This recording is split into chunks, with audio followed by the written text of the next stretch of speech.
Hi, Pastor Steve here. I want to thank you for listening today, and I want to encourage you because I know that God will truly bless you as you study His Word. So, hey, let's get started. Hey, church family, thank you for sticking with these devotions. I hope that you have enjoyed our walkthrough of the book of Mark, and hopefully you have kept up with the reading. If you have, then congratulations on reading the entire gospel account as written by Mark. This week we will finish up our study in the book of Mark by looking at chapter 16 today, and then a conclusionary study on Thursday. Remember that next week we will begin releasing these devotions on Wednesdays only. Next week we will also begin a study on the men and women found in the Old Testament. But for today, we're going to be taking a look at Mark's Gospel, chapter 16. Put yourself in the disciples' shoes for a second. Your teacher, your rabbi, the one you thought was the Messiah, is now dead. Your hope has been crushed. And then these people keep coming to you and saying that Jesus is risen, that he's alive. He's not dead, but he's alive. It would be so hard to believe them, wouldn't it?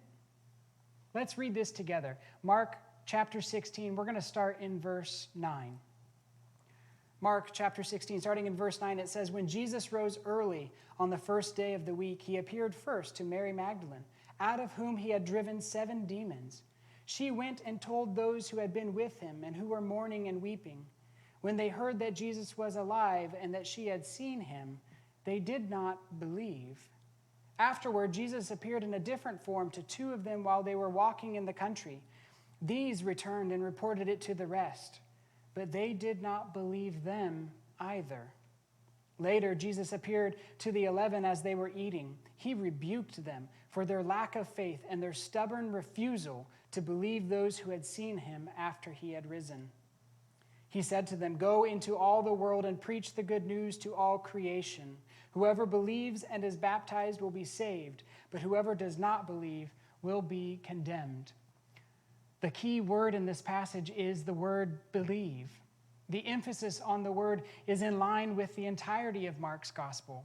Mark didn't present Christianity as just some nice story, a fascinating account of events that took place a long, long time ago. No, Mark's gospel, it stresses the very fact that the death, burial, and resurrection of Jesus is something to be believed. It's intended to change our very lives. In our passage today, Mark points out that a climate of persistent and stubborn unbelief was prevalent among the disciples after the resurrection. They found it difficult to accept this amazing fact that the one that they had seen crucified and buried is now risen and living. Jesus expected the 11 to believe before they saw him with their very own eyes.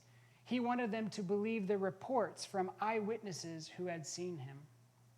The trustworthy people we see in verses 9 and 10, as well as in verse 12, all came to report that Jesus had risen, that Jesus was alive. Yet the Bible tells us that the disciples didn't believe them. The reports from trustworthy people, they should have been enough to convince the disciples. Jesus is so concerned about this that he actually rebukes them for their unbelief, just like he did when he was in the flesh. He takes them to task because they refused to believe those who had seen him and had been sent to tell them. You can see the importance he places on this matter in John's Gospel, chapters 20 and 21. John tells us that Thomas wasn't around when Jesus first appeared to the disciples. But a week later, Jesus appears again. But this time, Thomas was present. Jesus invites Thomas to examine his hands and his side and his feet. This causes Thomas to fall down at the foot of the Lord and exclaim, "My Lord and my God." Jesus' response? "Because you have seen me, you have believed. Blessed are those who have not seen and yet have believed." Years later, when Peter is writing his letter to Christians, he says, "Though you have not seen him, you love him. And even though you do not see him now, You believe in him and are filled with an inexpressible and glorious joy. One thing is very clear from our passage in the book of Mark. We are called to believe and to bear witness to others. The disciples were granted a privilege that we are not granted, but our faith can still rest upon the solid foundation that even though we have not seen Jesus, we believe because of the eyewitness accounts that we find in the Gospels. Friends, we too are a part of God's story. God is still moving in our lives today. It is our job to tell others of the wonders and the miracles that God has done in the past, as well as the miracles and the wonders that he is doing in our lives right now. We are to tell other people about Jesus and about the grace that he offers as the Messiah. Jesus concluded his rebuke of the disciples with, "Go into all the world and preach the good news to all creation. Whoever believes and is baptized will be saved." Friends, go into your community and preach the good news of Jesus Christ today. Have a great week.